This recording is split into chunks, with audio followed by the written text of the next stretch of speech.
नमस्कार भक्तांनो, जय बाळूमामा. बाळूमामांच्या जीवनातील प्रसंग. कृष्णा नदीने मामांना वाट करून दिली. मामांची बकरी गडहिंग्लजजवळ औरनाळ गावी मुक्कामी होती. पावसाळा सुरू होण्यापूर्वी तिथून पूर्वेकडे कर्नाटकात जाणं भाग होतं. विजापूर भागात डोहनी गावाकडे जायचे मामांनी ठरवले. तिकडे चारा पाण्याची टंचाई नसे. प्रारंभीच मामांनी आपल्या गड्यांना भावी काळाची मोगम कल्पना दिली होती. ते त्यांना म्हणाले होते, अरे काठीला काट्या भिडतील, मारामारी होईल, मुडदे पडतील, पण काही काळजी करू नका. त्या प्रसंगातून मी तुम्हाला सुखरूप सोडवून आणेल. बकरी त्या भागात न्यायचीच. यानुसार बकरी चारणी करत मामा, त्यांचे गडी, इतर धनगर व सर्वांचे कळपांची बकरी, जमखंडी वगैरे भाग ओलांडून डोहनीला पोचले.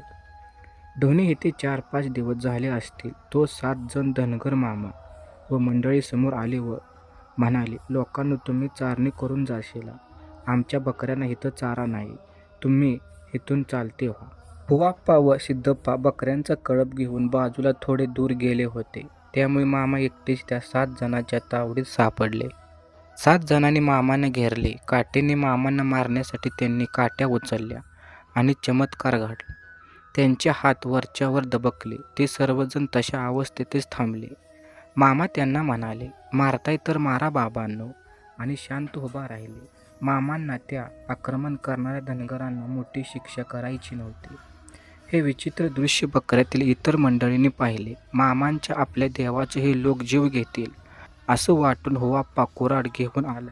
7 पैकी एकाच्या छातीवर कुऱ्हाडीच्या तुंबेने त्याने घणाघात केला. त्यामुळे तो जाग्यावरच मरण पडला. इतर 6 जण मात्र अकस्मात हल्ल्यामुळे तेथून पळून गेले. याच वेळी मामा आपल्या माणसांना म्हणाले, अरे लोकांनो, घात झाला. आता इथून ताबडतोब घाईने दूर गेलं पाहिजे. त्या क्षणापासून 9 दिवस सर्व बकरी व माणसे सारखी चालत होती. त्याचा शोध घेणारे धनगर मात्र त्यांना अडवू शकले नाहीत. 9व्या दिवशी बकरी कृष्णाकाठी पोचली. मोठी असलेली कृष्णा नदी काठोकाठ भरून वाहत होती. नदी पार करणं महाकठीण होतं. सर्वजण चिंता करू लागले. तेव्हा मामा पुढे झाले व सहकाऱ्यांना म्हणाले, अरे जरा थांबा, मी गंगा मातेला सांगतो. मामा पुढे झाले व दुथडी भरून वाहणाऱ्या कृष्णमाईला म्हणाले, आई गंगा माते, आम्हाला वाट दे. याबरोबरच मामाने हातातील काठी नदीतील पाण्याला 3 वेळा लावली व पाण्यात भंडारा टाकला. त्यावेळी अकस्मात नदीतून पाणी बाजूला सरकून वाट तयार झाली आणि नदीचे पाणी वाटेच्या दोन्हीकडे स्थिर झाले. सर्व बकरी व सर्व माणसे कृष्णा नदीचे पात्र ओलांडून पलीकडे गेले. तेव्हा मामांनी पुन्हा नदीच्या पात्रात भंडारा टाकला व कृष्णामाईला हात जोडला.